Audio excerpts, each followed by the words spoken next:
Welcome friends, this is Harshad Parekh inviting you to listen to some of my short writings on philosophy, religion, psychology, spirituality, Krishnamurti, education and nature. I hope you have a good listening. This is audio tape number 126. Article number 838. Krishnamurti said that the teacher is not important. Teachings are true and they must be preserved without any correction or alteration. I feel that the words written or spoken by him are not the real teachings, but what exists under those words. Teachings are like a mirror in which we can see ourselves as we are. If we are able to do this, the mirror or teachings are not required. Krishnamurti himself said that you can break that mirror if you can see clearly without the mirror.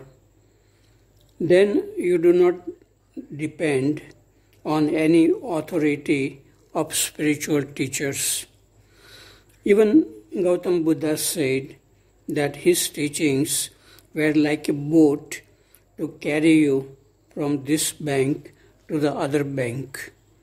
Once you are on the other bank, that means seeing clearly, you do not need to carry the burden of the boat, that is, the knowledge of the teachings. Article number 839. The mind is nothing but thoughts coming and going. There is awareness too, but generally it is hidden under dense clouds of thoughts. Without awareness, thoughts create many problems. It is like many people walking in a dark room and colliding with each other. But if the light is on, people can avoid colliding.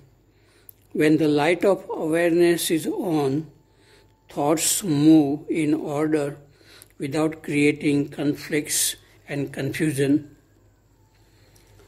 Article number 840. Krishnamurti said something like this: thinking cannot solve problems created by thinking. Thinking is the problem. Even Einstein said something like this: science cannot solve problems created by science. Science means mostly knowledge and thinking, logic, experiments. Then why do people discuss so much about psychology, philosophy, religion, spirituality? What is required for clear seeing and freedom from the self? Article number 841. Once a learned man, a Pandit, came to have a debate with poet Kabir about 500 years ago. The Pandit was coming with a horse cart full of scriptures. He met Kabir's daughter on the way and asked her where Kabir lived. The daughter said, Kabir lives on a steep, slippery hill. How will you go there with all this burden of knowledge? To meet Kabir, one must go with a mind free of scholarly knowledge. The mind full of bookish knowledge is useless. Kabir was fearless in criticizing both Pandits and Mullahs who lived with corruption. Someone told the king Sikandar Lodi that Kabir was criticizing Islam. The king came with a sword to kill Kabir. The king shouted at Kabir, "O weaver, do you believe in Islam or not?" Kabir said coolly, "Yes, I believe in Islam, but do you know what Islam is?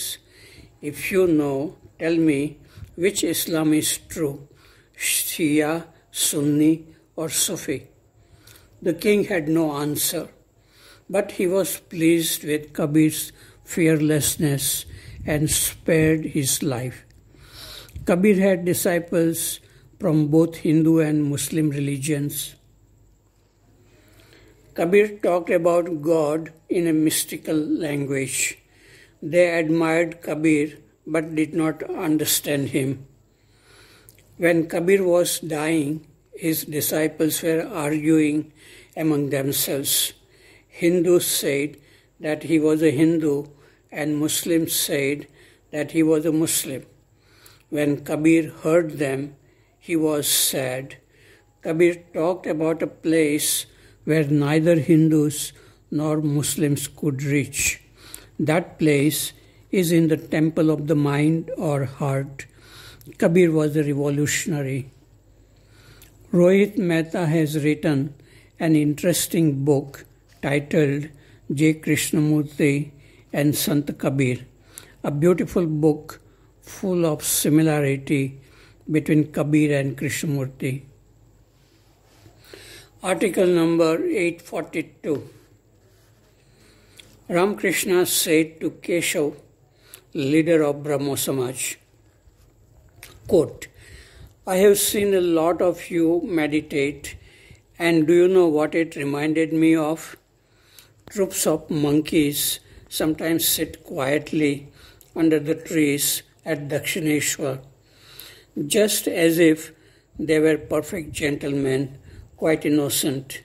But they are not. They are sitting thinking about all those gourds and pumpkins that people grow over their roofs and about all the gardens full of plantains and eggplants. After a little while, they will jump up with a yell and rush away to the gardens to stuff their stomachs. I saw many of you meditating like that." Unquote. Keshav and his disciples laughed to hear Ramakrishna saying this. Article number 843. When you are sinking in mud, you sink more if you try to come out from it. This is true in physics according to Newton's third law of physics. Action and reaction are equal and opposite. Thinking is like sinking in mud. The more you try to stop thinking, the deeper you sink in thinking. Article 844. Love is always a source of happiness. It does not matter if you can possess that person or not. Generally, it is easier to fall in love than to rise in love. Article 845. It is good to keep in touch with whatever is happening in our body and mind if we can. It seems that we are not the master of our body and mind. So many thoughts and feelings come and go, and we are aware of only a small part of it. The awareness also comes and goes on its own. There is no such thing as the master controller I, who can control thoughts, feelings, and awareness. Early this morning, when I got up, some lines of songs which I heard yesterday were repeating in my mind without my control. I could only be aware of it, and that awareness too was not under my control. Of course, in our waking state, we can think, feel, and dream whatever we desire, but in semi-conscious and unconscious states, there is no controller or director who controls thoughts, feelings, and dreams. They happen on their own. In semi-conscious state, there can be an impersonal watching without any control. Article number 846. Young people are working hard to earn more money now, but in this process, their body and mind are damaged. They think that happiness is in the future, but this seems to be an illusion. Happiness is in how we live now. If we are unhappy in the present, we cannot be happy in future. So take care of your body and mind, work less, enjoy life more in simple things, now in the present. Article number 847.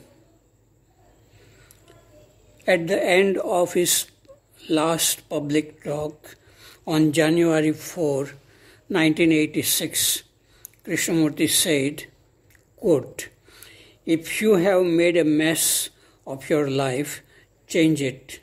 Change it today, not tomorrow. If you are uncertain, find out why and be certain. If your thinking is not straight, think straight logically. Unless all that is prepared, all that is settled, you can't enter into this world, into the world of creation." Unquote. The difficulty experienced by most people is thinking cannot become clear, straight, logical by itself. If thinking stops by itself, if that happens, there is a possibility of awakening of awareness or intelligence. This awareness guides thinking in a straight, logical way effortlessly. Thinking cannot lead to silence, but from silence, thinking can flow effortlessly in a straight, clear, logical way.